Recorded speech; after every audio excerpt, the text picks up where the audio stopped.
Buenas noches, queridos amigos.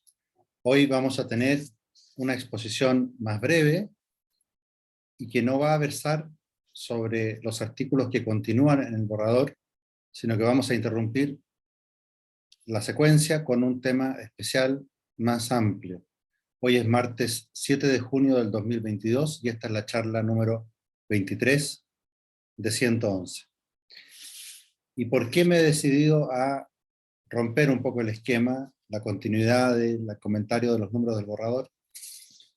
Pues porque hoy tuve una muy agradable tertulia de sobremesa con una treintena de estudiantes universitarios de distintas carreras, en la que el principal expositor era el profesor Jaime Arancibia, de la Universidad de los Andes. También estaba con él el profesor Jaime Phillips, de la Universidad Finisterre, y algún otro profesor por ahí, incluyéndome yo mismo, y los demás eran todos estudiantes. Y salió, aparte de salir el tema de los estudios de Jaime en Cambridge y otros más anecdóticos, simpáticos, salió un planteamiento que él hizo, que me parece que es de la máxima importancia, tanto que merece interrumpir la secuencia de estas exposiciones. Y es el siguiente. Observa muy bien, Jaime, que las personas son más movidas por lo positivo y lo propositivo que por lo negativo. Y por lo tanto, que una especie de campaña para que se rechace un borrador de constitución, fijándose solamente en la crítica de esto, de esto y de lo otro, de esto y de lo otro, puede ser muy insuficiente, incluso contraproducente. Y que más bien el enfoque que hay que darle es el de exponer positivamente cuál es el ideal constitucional, reconociendo que ninguna constitución histórica realiza plenamente ese ideal, pero también mostrando que la constitución actualmente vigente está más cercana a ese ideal que el borrador que se nos está proponiendo. Y, y por tanto repasemos un poco cuál es ese ideal, ¿no? ¿Qué es lo que uno quiere realmente?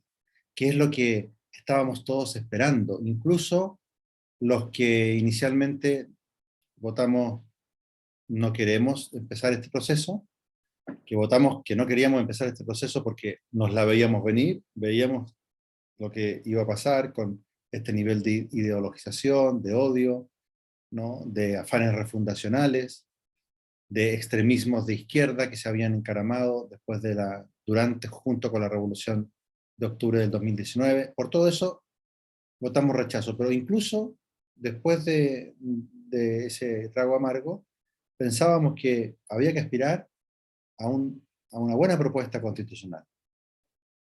Eso es lo que no se ha conseguido. Pero ¿por qué no se ha conseguido? Porque prácticamente todos en Chile teníamos un ideal constitucional, positivo. No se trata simplemente de rechazar por rechazar. En las siguientes sesiones voy a continuar el análisis de los artículos, destacando lo que tengan de aceptable, de positivo, y también haciendo las críticas pertinentes. Pero el punto que marca Jaime Arancibia en esta tertulia con universitarios es muy importante. Fíjense, un ideal. ¿Cuál tiene que ser el punto fundamental de una constitución? ¿El Estado o la persona humana con su dignidad al servicio de la cual está el Estado? La persona humana con su dignidad, sus derechos fundamentales. Desde el punto de vista, empecemos por las cuestiones institucionales. Aspiramos a una constitución que tenga un adecuado régimen de gobierno, con los suficientes frenos y contrapesos entre el Poder Ejecutivo, el Poder Legislativo y el Poder Judicial. Si usted se encuentra con un sistema en el que no hay propiamente dicho un Poder Judicial, ya se nos cayó una de las patas de esta mesa de tres patas. Y no se acerca al ideal. También queremos, desde el punto de vista institucional, un régimen de gobierno que sea eficiente y por lo tanto en el cual no se produzca una gran atomización de partidos políticos y de movimientos políticos, mayores forzamientos, si usted quiere, de grandes coaliciones o de 2 o 3 grandes corrientes de partidos, sino una gran atomización de partidos. Queremos un país unido de norte a sur, y no puede ser eficiente un presidente de la República que se encuentra con muchas autonomías por todas partes. Porque queremos un Chile unido con su soberanía a lo largo de todo el territorio. Ese es el ideal, ¿no? Queremos igualdad ante la ley, que no haya grupos ni personas privilegiados, por ninguna razón, ni económica, ni tampoco racial o étnica, ¿no? Desde el punto de vista institucional, ¿no? Queremos esa armonía, digamos, entre todos los distintos poderes constitucionales. En segundo lugar, uno quiere que se reconozca la historia, ¿no? En esta tertulia Jaime citaba a Cicerón, ¿no? Historia magistra vitae, la historia es maestra de la vida, y por lo tanto hay que revisar qué constitución permite esa continuidad histórica de Chile como república.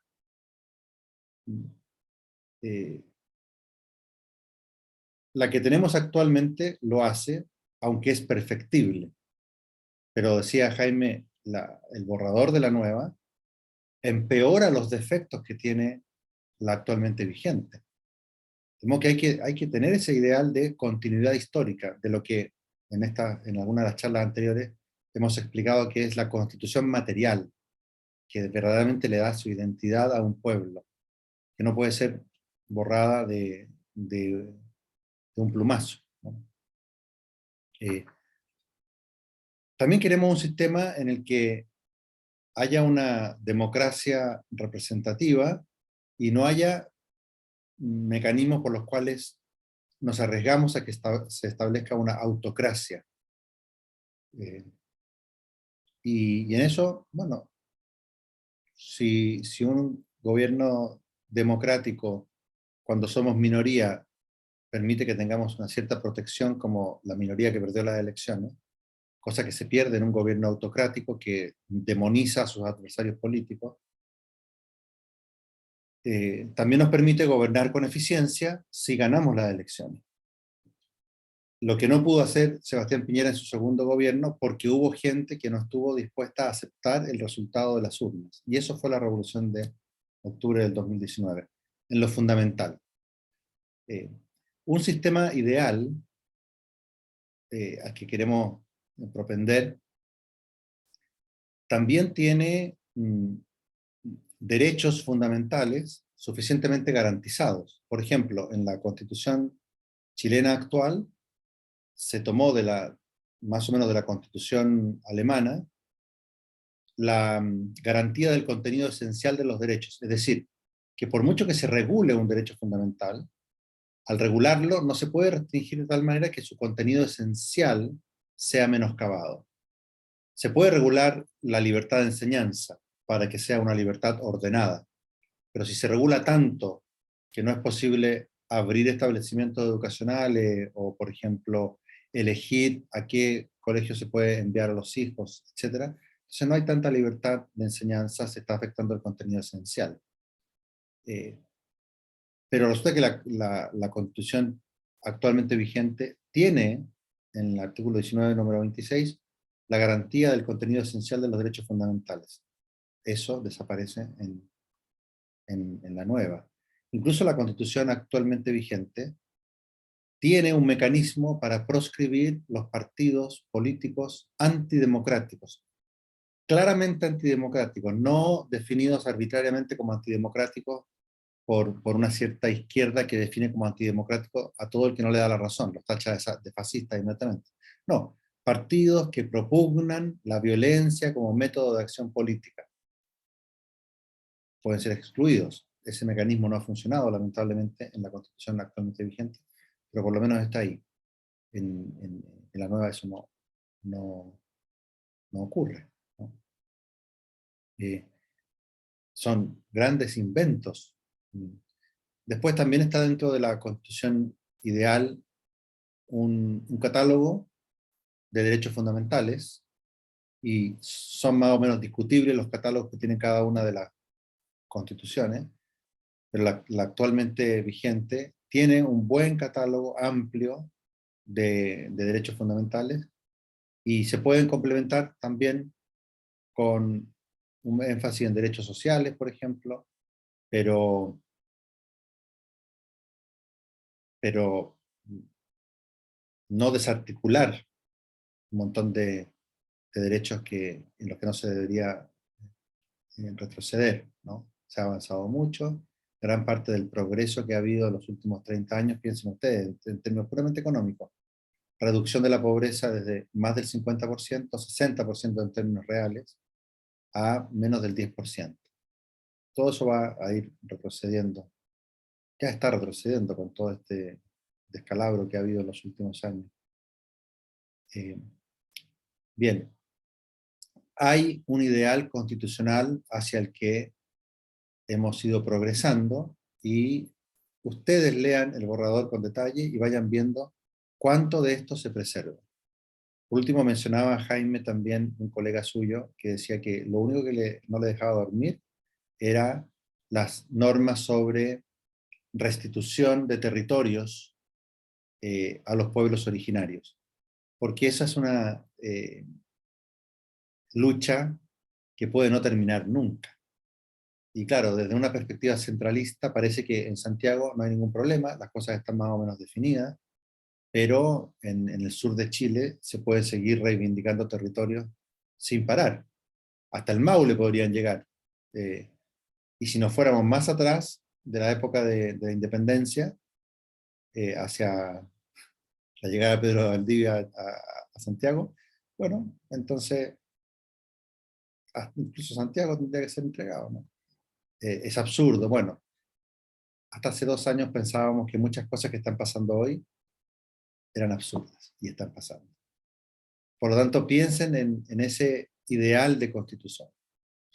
Y cualquiera que sea la opción que gane, no vamos a estar cerca de ese ideal. Porque si gana el apruebo, vamos a tener un mamarracho que contradice todos los ideales, o casi todos, del constitucionalismo moderno.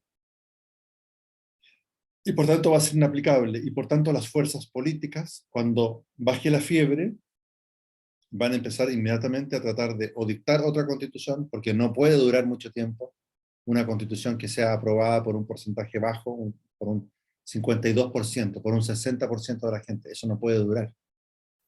Muchas cosas van a ser inaplicables, y habrá que dictar o una nueva constitución completa, más razonable, o introducir todas las reformas necesarias para que esto no siga sucediendo.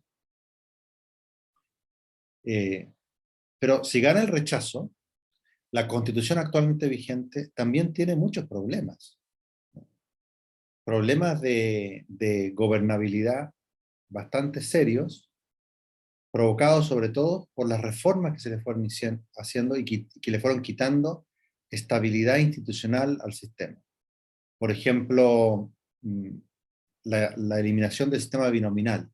Bueno, a lo mejor podría ser un sistema uninominal, no lo sé, pero sí un sistema que genere dos grandes fuerzas políticas, o que obligue a esas coaliciones grandes, y no que pueda haber multitud de partidos pequeñitos, cada uno con su poder de desestabilización del sistema.